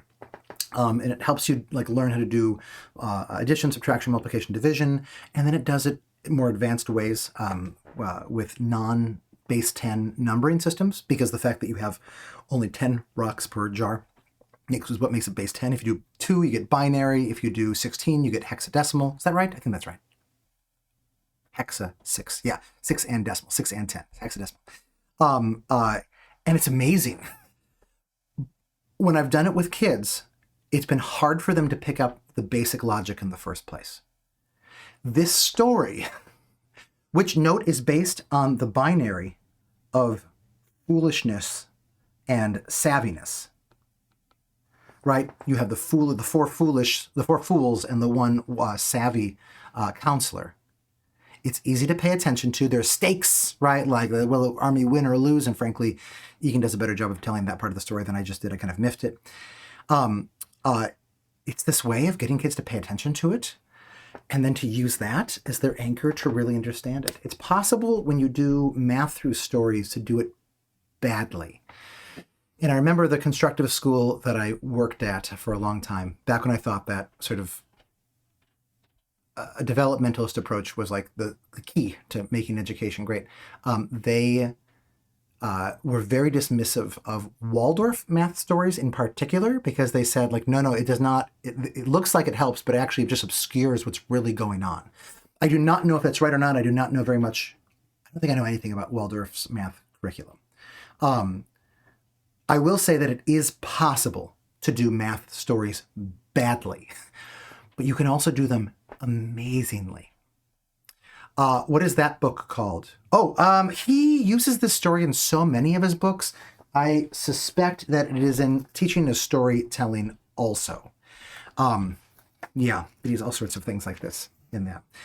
In Egan's mind, teachers need to step up and become, sorry, that sounds like he's anti-teacher, step up, right?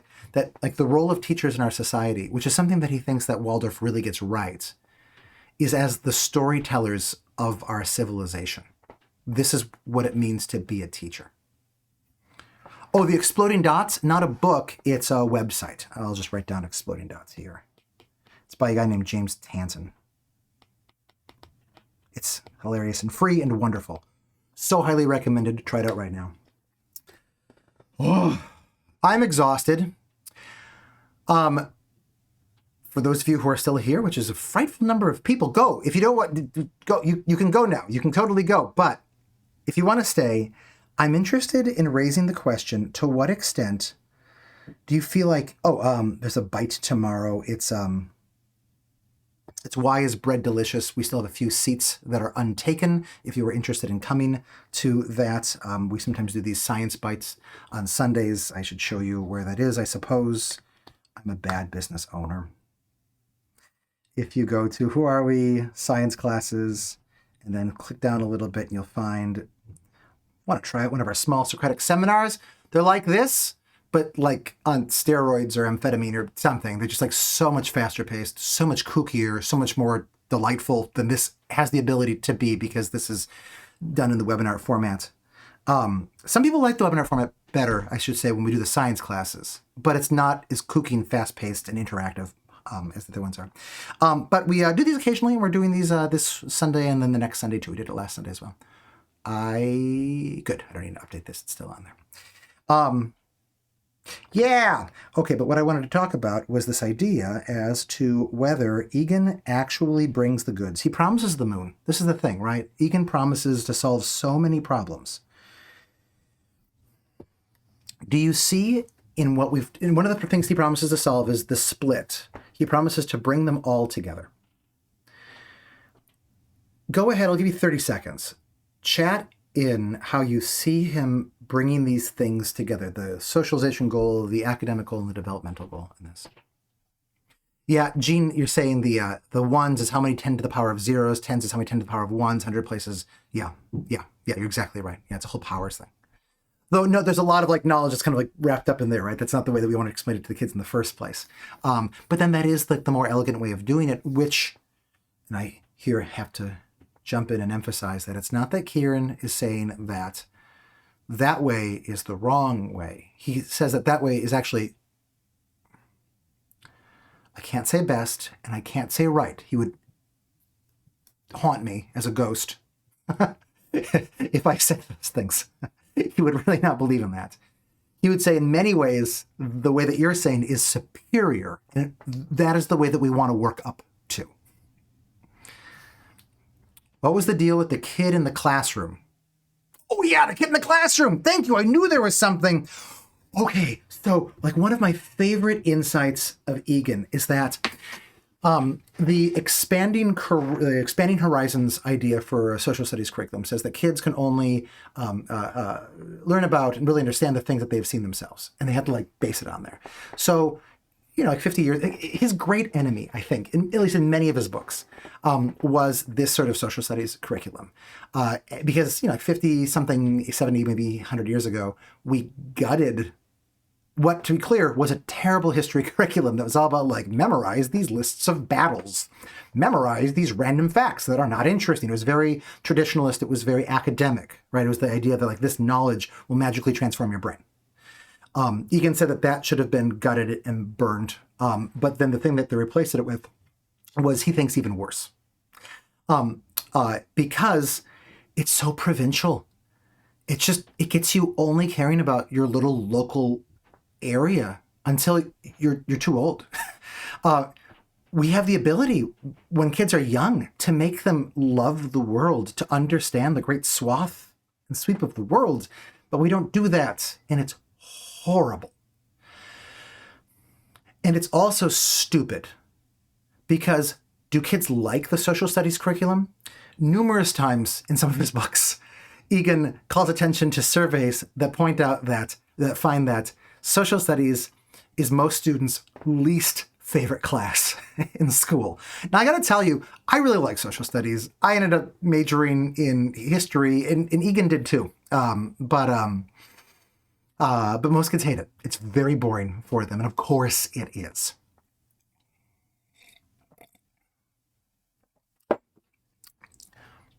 And it's stupid when people say that they can't understand things that they haven't seen and they haven't heard. Things that happened a long time ago, right? Things that happened far away. That picture, that kid in the classroom. think he was in 2. Oops, I've made a terrible mistake. There we go.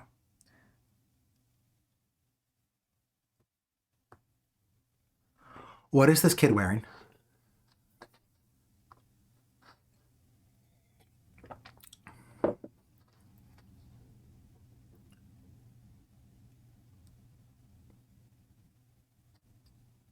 He's wearing Jedi robes. He's wearing a Luke Skywalker costume. George Lucas is one of the richest men in the world because he got a lot of people, not just 7-year-olds or 6-year-olds here, to fall in love with Jedis. Okay. From a developmentalist perspective, at least from like the Piagetian, Jean-Jacques Rousseauian, John Deweyian perspective, you should not be able to understand what a Jedi is because you haven't seen a Jedi. In fact, what is Star Wars open with? A long time ago, in a galaxy far, far away. According to the dominant type of educational philosophy in elementary schools, kids should not be able to understand Star Wars because it's so distant from things they've experienced. One of Kieran's great breakthroughs is recognizing that you can actually save this principle, this sort of expanding horizons principle, if you want. If you want to do it, you can. What you have to do is recognize the things that the things that kids know the most intimately are not just the activities they've done and like the objects they've seen with their eyes. It's their emotions. It's these binaries. Kids understand good versus evil. Not because they've seen pure evil or anything like that, but because, yesterday I said to my son that he couldn't casually diss his sister when we were watching Arrested Development, right? Which made me, Hitler made me the personification of pure evil, and he was the innocent, oppressed victim. He was the force of good in the universe, and I was the force of evil, right? Kids understand good versus evil. And you can tell it through a story, and you can make billions of dollars doing this. Anyone want to ask a specific question about, or no, let's just go through this. Guess how Egan would, I think I have the picture. I didn't prepare this part of it as well. Let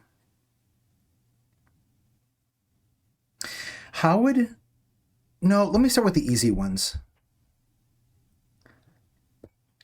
What would Egan's take be on Montessori education? So I got to say, so far as I know, Egan never wrote a word against Montessori education. I think he saw, probably rightly, Montessori schools and Montessori teachers as natural allies and really wanted to be on their good side. And so he was doing, I think, a politic thing. But it's interesting because having worked in a Montessori school before, I can tell you that some pieces of Montessori philosophy are very in harmony with what he is talking about. And others are absolutely athwart what he is talking about. One of the things, and we can try to list some other ones if we want, that I think that I know he would love about Montessori education, besides the obvious things, right? Like they don't beat students. They are very respectful toward students and students learning, right? Obviously, most Montessori schools tend to be really classy places that are run by people who devoted their lives to doing this. Sort of like warrior monk class is the world's Montessori teachers. They're good people. They are smart people. It's very exciting to work with them. And he would love the fact that they have their, what do they call them? The great stories. They have this sort of big history curriculum where they teach kids the story of the world. Now, they only have like 7 works, Montessori word, 7 little hands-on projects of them.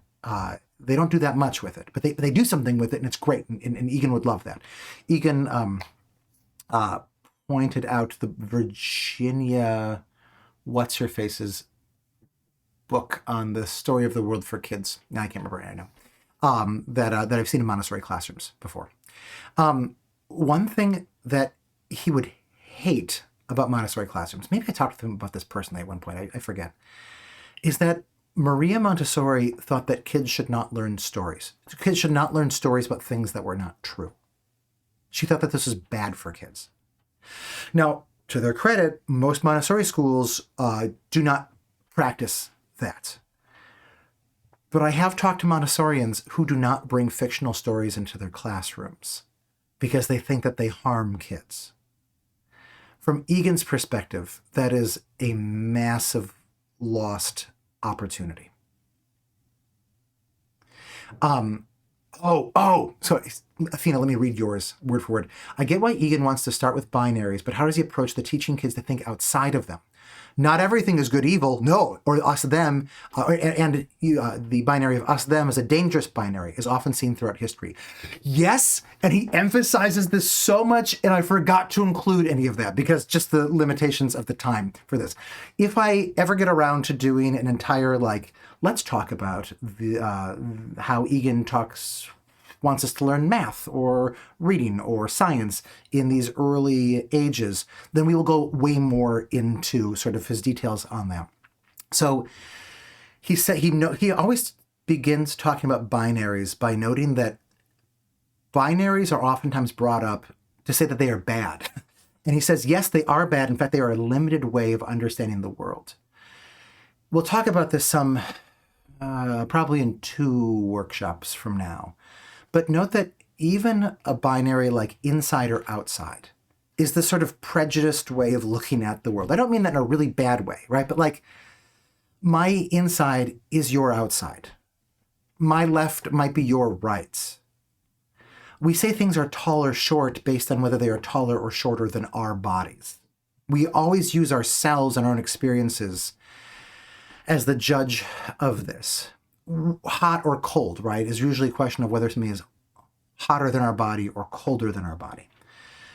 And so oftentimes you'll hear educationalists say that we should avoid using binaries, which to Egan seems like a great missed opportunity because he points out that these binaries they run so deep in us that we cannot evade them. He points out that Nietzsche, who was actually the first philosopher in the West to really rail against binaries, the Tao Te Ching does it too, but in the West, Nietzsche really railed against them. He says that they lie about the world, they are the way of becoming a fool. Nietzsche uses so many binaries consciously, but also unconsciously in all of his writing. You cannot evade binaries. The beautiful thing about treating binaries carefully and using them mindfully is that, in fact, it's not just that you can think outside of them, but that in order to use them well, you need to work outside of them. Think about Toy Story. Toy Story, a story of, I don't know why I'm looking at the Montessori classroom at this point. Toy story about belonging versus being abandoned, right? The quarrel throughout most of the story is Woody feels like he belongs, and then that belonging is being threatened by Buzz, and so they're fighting for the child's love, Andy's love. And what do they find at the end of the story? Well, they find a new way of having this belonging. They find a way of actually sharing Andy, of finding that they both can belong to Andy. And if you even look at that binary of belonging versus being abandoned throughout the Toy Story saga, you see it does these amazing things with it. What Robert McKee would tell us that has to happen in a good story is you start out with some sort of simple binary, and by the end of it, I almost said you've blown that binary away, but that's not literally true. What you've done is transformed that binary. It's not that just that you found some sort of middle happy median. I mean, maybe in some stories you have. But what you've usually done is rocked everybody's world and gotten them to see that that binary was a constriction in the first place. Yeah. Now, I will say that in that story of the 5 counselors, right? I don't know that foolishness and wisdom actually gets brought up in that sort of way there. Because really, we're just using that to do a math thing, right? That's the simplest frickin' way of using that. But in the actual sort of complex stories, like the history stories that we do, right? I would not be surprised if Egan, who's an atheist, but his death announcement, what's the word for that? His memorial announced, always emphasized that he was a Catholic atheist. So it would not surprise me if he did come back and haunt some of us who were misrepresenting his ideas, that he would haunt anybody who taught history using the binaries without challenging the grounds of those binaries. That was a long answer.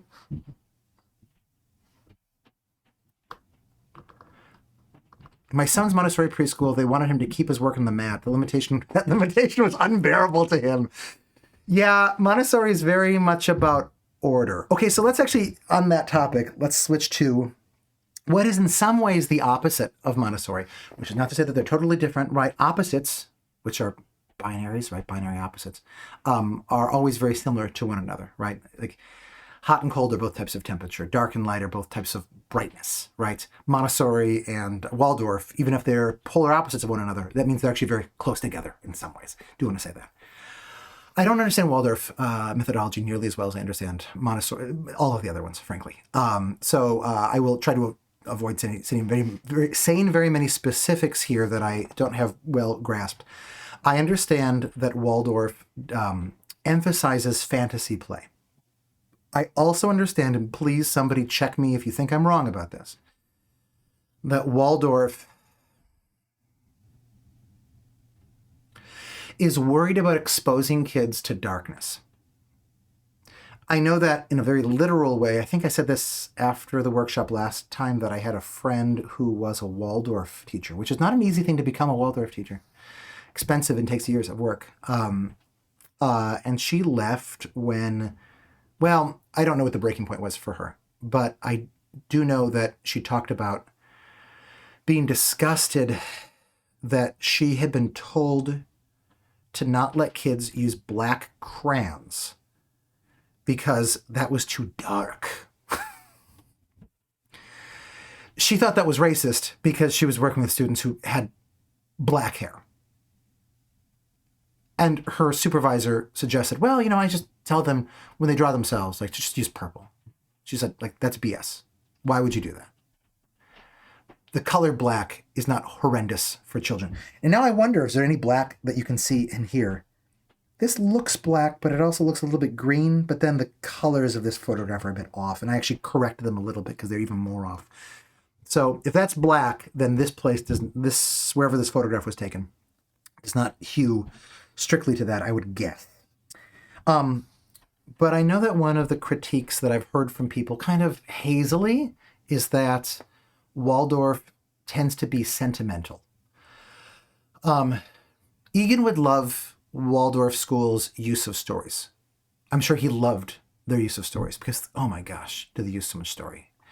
And they think that there should be beauty in everything that the kids should do, which I think Egan would find doesn't really fit into a system exactly.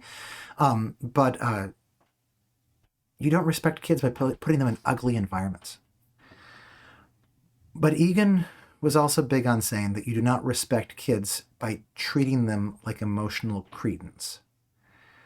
He was really angry at how we represent the social world and social studies to young kids.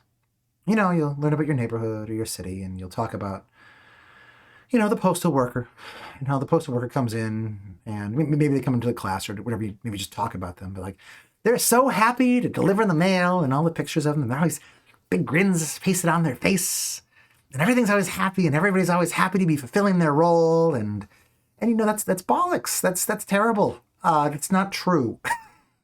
Now, it's not just that you should teach some sort of Marxist interpretation of your neighborhood where everybody is engaged in a social cultural clash, in a class clash with each other either. But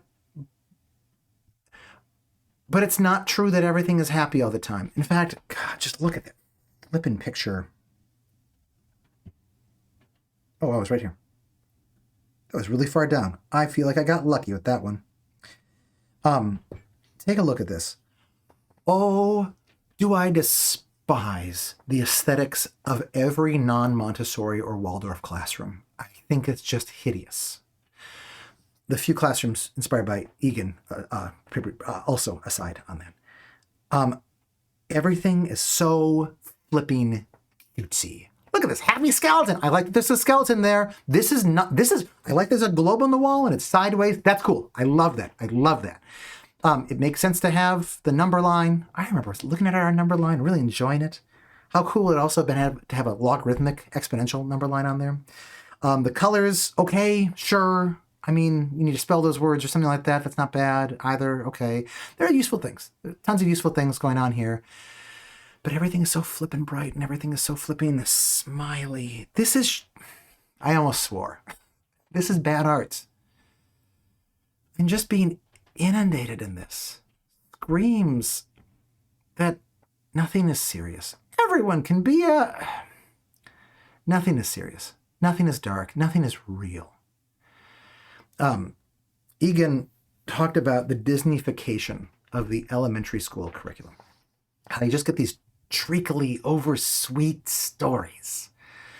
And he said, when I was doing my research for this, I ran across a line of his that I'd forgotten, which is that in the same way that we make school so boring, early school in particular, so boring and bereft of intellectually stimulating things, complexity, and that produces idiots. Not his word, but it produces fools. It produces people who do not know about their world, who are smart enough, who are brilliant enough, but we are just keeping them back. In the same way that we do that intellectually with them with these classrooms, we are also doing that to them emotionally. Every story has a happy ending.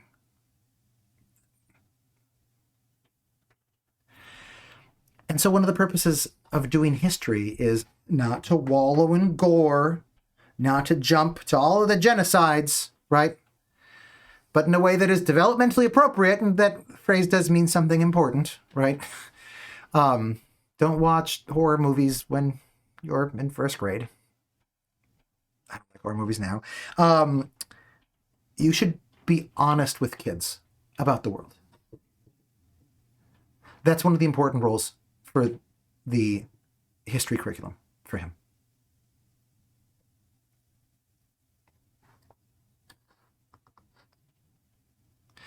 Nicole asks, so is Egan's idea to teach just top-down big ideas and allow kids to figure out how they fit to that world contextually, or to also simultaneously teach those ground-up ideas?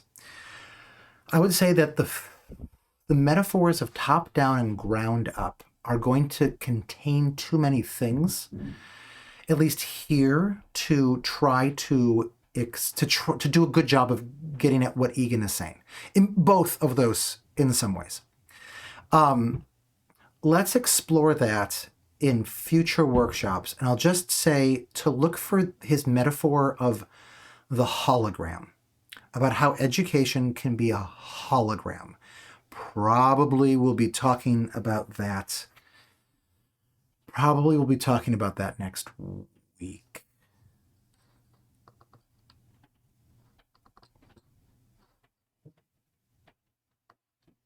What would he think of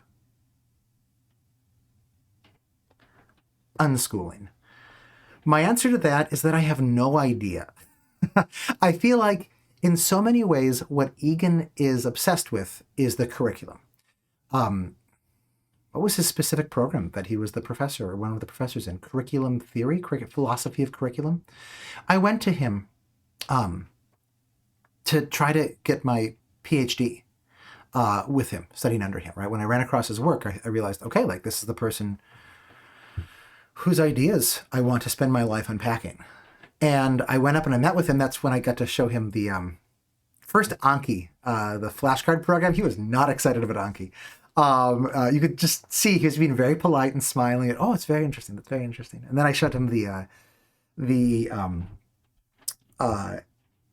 way of doing history, where you teach the world for 4 years and then 4 more years you go back to the beginning, 4 more years after going back to the beginning, and how that would fit with his 3, call them levels for right now, of education. He was like, oh, whoa, wow. He wanted to talk about that. That was very exciting. I gave a presentation at one of the conferences that he did about that. But my real purpose in going up there to talk with him was to ask him if I could become his PhD student. And he was just about to retire. He was planning to retire in like a year or two, so there wasn't time to do it. Why do I bring that up? Because I have ADHD and I'm hungry, is why I bring that up. Unschooling. He was into the curriculum, and unschooling says like, oh, you don't want to use a curriculum. Like the curriculum that we have is so rotten that you shouldn't use it, that you should just throw it away and just start with what kids experience. My hunch is that Kieran would have thought that this is dangerous, which of course unschooling is dangerous, right? It's just, that's part of joy too. He thought that real education, that a real great curriculum was also dangerous. But it's dangerous in that if you're not careful, it can result in kids being very provincial and not knowing much about the world outside of their experience. Obviously, this is one of the classic cuts against unschooling, and obviously people who do unschooling really well have good ways of avoiding that. I was asked last week, what is our approach to education? And I would say it's Egan by way almost of unschooling, just in the sense that we don't do that much with our kids. We let our kids have a lot of sort of free rope. Sometimes they hang themselves with it. And the things that we do in a very Eganian way. So I think that is what he would say of that. Nothing, frankly, very interesting. I think in some ways, the most interesting thing that he'd have a take on is classical education. Because in his heart, the one of those three jobs for schooling that he loved the most was the academic.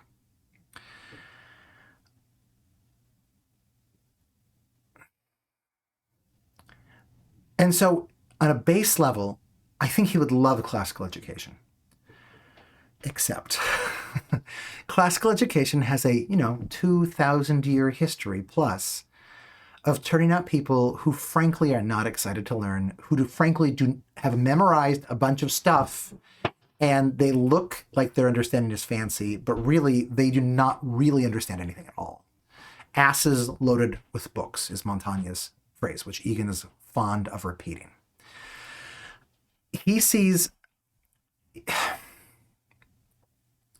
I got the idea for the 4 years from classical education, specifically from Susan Wise Bauer, author of The Well-Trained Mind, whom I used to have this framed photo of on my wall. I sent her a piece of fan mail. She never emailed back. This is fine. I am totally over that disappointment. It's fine. But the downside to classical education is that it puts memorization. It sometimes mistakes learning things by heart for mere memorization. It says if you can just commit something into your mind, into your long-term memory, that means that you really understand it. That means you've learned it by heart. And Egan would say, please make sure of this. Memorizing poetry is different than knowing a poem by heart, is different than playing with a poem, is different than having eaten a poem, right? We have this whole, if you don't know this, we have a whole poetry curriculum that I put together recently. If you go to grab a seat, kind of ironic here because it's not really a seat, and you go to close reading, you will see eating poems. I've put this together. This is my attempt to do a very poor Egan pass on really good poetry. Oh, it is 6 o'clock. Oh, we have people, we have friends arriving. Yeah. Well, I should probably go. This is my attempt to really get into what Egan said about that, like rollicking good narratives and these thump thump thump rhythms and rhymes and all of that. This is my attempt to bring that out. What else would he say about this? What he loves is the attempt from classical education, when it's done well. It's not always done well. To try to encompass the entire world and say, no, look, it's important that you learn about these great things that happened outside of your own personal ambit. At heart, I think he's a classical educator, but he has a very different interpretation of how it should be done with these tools, rather than the tools that classical education oftentimes focuses on. If you know the essay, The Lost Tools of Learning by Dorothy Sayers, what Egan has, I think, are really the lost tools of learning. And I believe in that so much that I've actually started a Substack that is called The Lost Tools of Learning. And it's about these and all the other ones that we'll be looking at. that I've written exactly 0 posts to. Someday it'll be great. Okay, I'm going to go because I have a party to host. Everyone, thank you. I look forward to being with you guys next week. This has been the hardest thing I've done all week and the joy of my week.